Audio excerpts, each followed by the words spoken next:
Hello my dear student. So this is my second video of chapter Our Environment. So here the first we will deal with what is food chain. That's very simple actually. So what it is? The process of eating and being eaten is called food chain. Right? And simple. We can take example also. So here I have written two examples. One is of terrestrial and one is of aquatic food chain. So terrestrial food chain you can write plant, deer, tiger. That's very simple. Okay.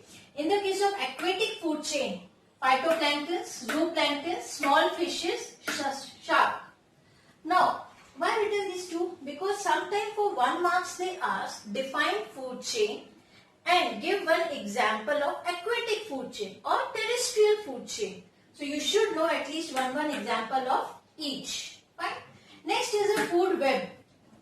So what it is? The interrelated food chain forming a complex network is called food web. So when many food chains they interlinked, so they form the food web. So this is all about food chain and food web. Very simple with definition. Now here are the trophic labels. This has been a little bit new term. Okay, now various steps in a food chain at which the transfer of food takes place from one organism to another. So this is called trophic label. I have drawn here one diagram also you can see. So these are the steps in the food chain at which the transfer of food takes place from one organism or one level to another level. So here you can see the first one, producers, plants. So they will form the first trophic label. Then herbivorous. They will form the second trophic label. Then carnivorous. This one. They will form third trophic label. Third step. And the top carnivorous. That is the fourth trophic label.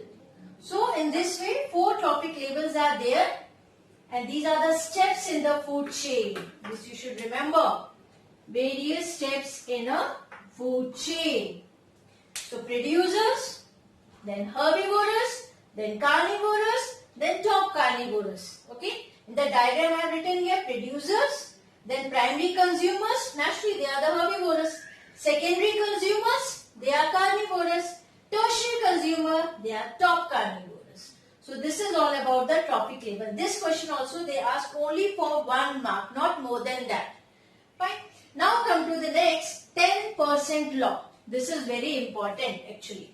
Now here, according to this law, only 10% of the energy entering at a particular trophic level is transferred to the next higher trophic level.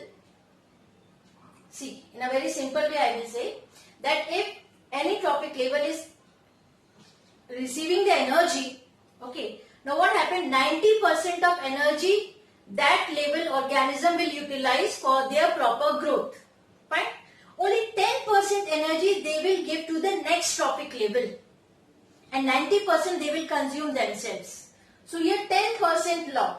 So according to this law, once again, only 10% of energy entering at a particular trophic level is transferred to the next higher trophic level.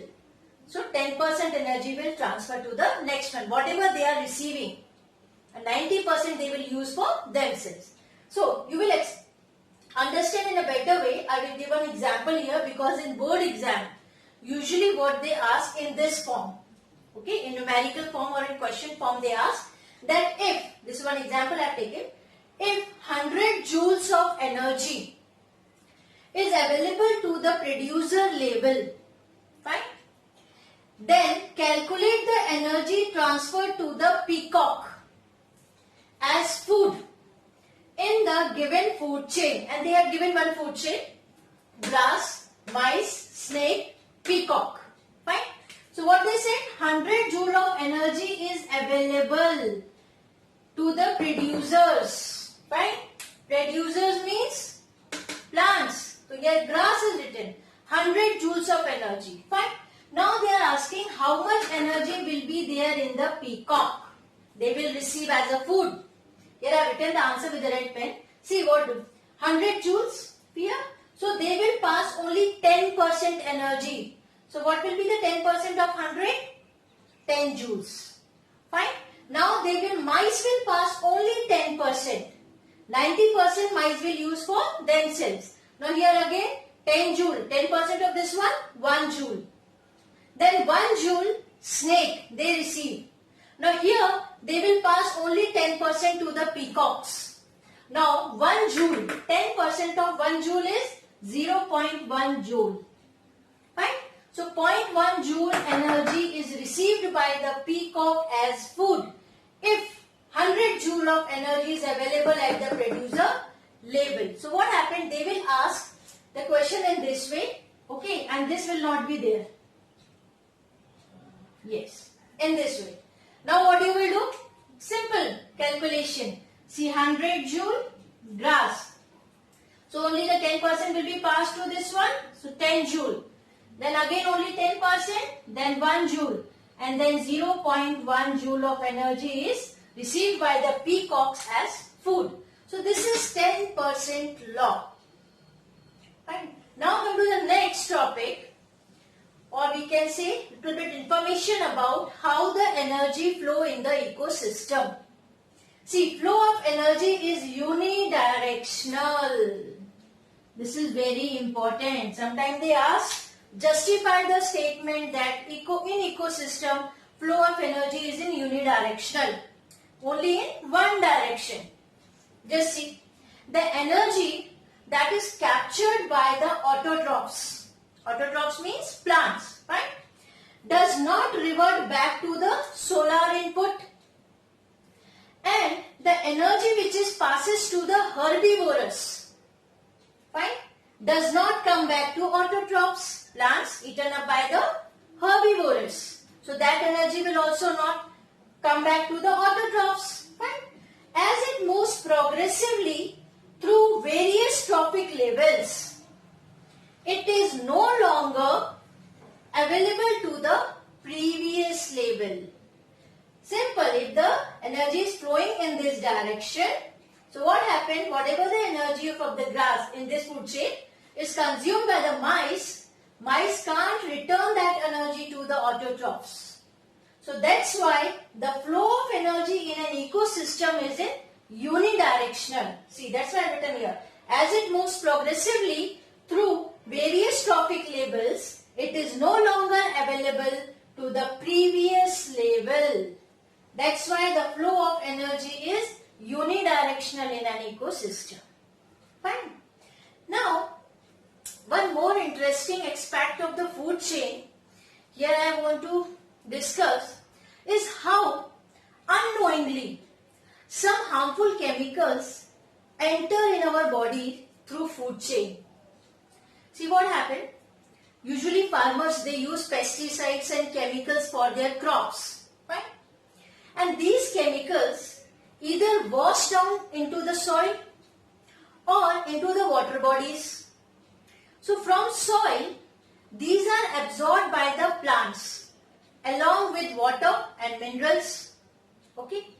And from the water bodies, these are taken up by the aquatic plants and animals. Now ultimately plant has taken these chemicals through water and minerals. Even the aquatic animals they have taken. Now here what happened? These chemicals enters into the food chain. Fine. Now what happened? The accumulation of these chemicals, or we can say a level of magnification is different at each trophic level. Now here as human being occupies the top level of the food chain. Here also top carnivorous, the fourth, that is human beings only, we consume. So as human beings occupy the topmost level in food chain, so maximum accumulation of the chemicals takes place in the body of human beings. So now here one term will come, biological magnification. Right? Now what is this? The phenomena that involves progressive accumulation of non-biodegradable chemicals. Accumulation of non-biodegradable chemicals at each trophic level is called biological magnification. But here what happened? The maximum accumulation of these non-biodegradable chemicals takes place where? Top level in the food chain. That's why human body, here the maximum accumulation of chemicals takes place. So these are very important terms, usually for 1 or maximum 2 marks. Usually they ask for 1 marks only from this chapter. So what happened? Biological magnification, why the flow of energy is unidirectional.